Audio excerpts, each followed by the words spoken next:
અમદાવાદમાં mission million tree હેઠળ લગાવવામાં આવેલા વૃક્ષો સુકાઈ જવાનો મામલો સામે આવ્યો છે ત્યારે હવે મહાનગરપાલિકા 30 લાખના ખર્ચે વૃક્ષોને પાણી પીવડાવવાનું કામ કરશે। શહેરમાં એક સાથે વૃક્ષો લગાવવા માટે અમદાવાદ મહાનગરપાલિકાએ આશરે 4 મહિના પહેલા મિશન મિલિયન ટ્રી પ્રોજેક્ટ શરૂ કર્યો અને અંદાજે 35 કરોડના ખર્ચે અલગ અલગ રોપા શહેરના મોટાભાગના તમામ વિસ્તારોમાં રોપવામાં આવ્યા, જેના માટે જનપ્રતિનિધિઓની પણ મદદ લેવાઈ હતી। 4 મહિનાની અંદર સત્તાવાર રીતે સામે આવેલા જો આંકડાની વાત કરીએ તો 10% જેટલા વૃક્ષો સુકાઈ જવાની સ્થિતિ સામે આવી છે। ક્રિએશન કમિટીના ચેરમેન જયેશ ત્રિવેદીએ એબીપી અસ્મિતાને આપેલી માહિતીમાં સ્વીકાર કર્યો કે મિશન મિલિયન ટ્રી હેઠળ જે પણ વૃક્ષો લગાવવામાં આવ્યા હતા તેમાંથી અનેક વિસ્તારોમાં આ વૃક્ષો સુકાઈ જવાની સમસ્યા સામે આવી, જેની પાછળ એક તારણ અનુસાર વૃક્ષોને ખૂબ નજીક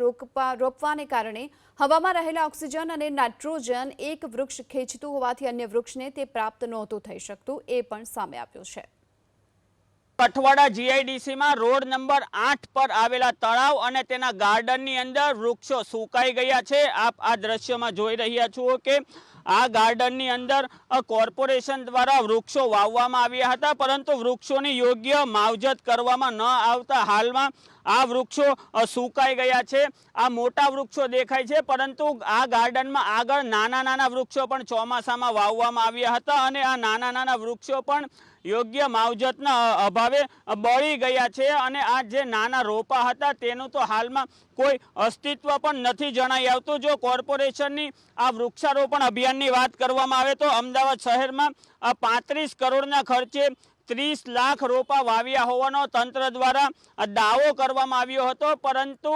જે રોપાનું વૃક્ષારોપણ થઈ ગયું ત્યાં નેતાઓ આવ્યા, તેમણે સેલ્ફી પડાવી, ફોટા પડાવ્યા અને તેઓ જતા રહ્યા, પરંતુ કોર્પોરેશને ત્યારબાદ રોપા વાવ્યા બાદ તેનું યોગ્ય માવજત કરવા માટે કોઈ યોગ્ય નિર્ણય અને યોગ્ય પોલિસી ન બનાવવામાં આવતા ચોમાસું પત્યું અને આજે 2-3 માસમાં આજે રોપાઓ છે તે બળી ગયા છે, વૃક્ષો પણ બળી ગયા છે। હવે વૃક્ષો અને રોપાઓ બળી ગયા બાદમાં તંત્રને હાલમાં તેને બચાવવા માટે પ્રયાસ શરૂ કર્યો છે અને આ રોપાઓને પાણી પીવડાવવા માટે 30 લાખનો ખર્ચ કરવામાં આવશે। જો તંત્ર દ્વારા રોપાઓ વાવ્યા બાદ તાત્કાલિક આ નિર્ણય કરવામાં આવ્યો હોત તો કદાચ આટલા બધા રોપાઓ જે બળી ગયા તે ન બળી ગયા હોત અને જો તંત્રના દાવાની વાત કરવામાં આવે તો અમદાવાદ શહેરમાં ગ્રીન કવર છે તે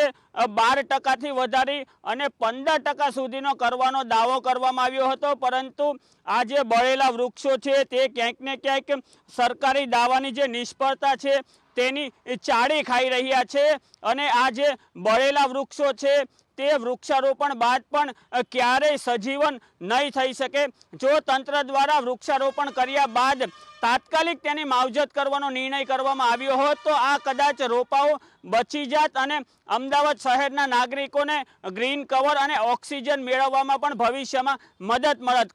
કેમેરા પર્સન નૈનેશ ગોરિયા સાથે ચેતન બાંભણિયા, એબીપી અસ્મિતા, અમદાવાદ। સામાન્ય રીતે અત્યારે તંત્રને પૂછતા ધ્યાનમાં આવ્યું છે કે આનો જે સર્વાઈવલ રેશિયો છે 90% છે, એટલે 10% વૃક્ષો એવા હશે કે જે બળી જવાની સંભાવના રહેલી છે।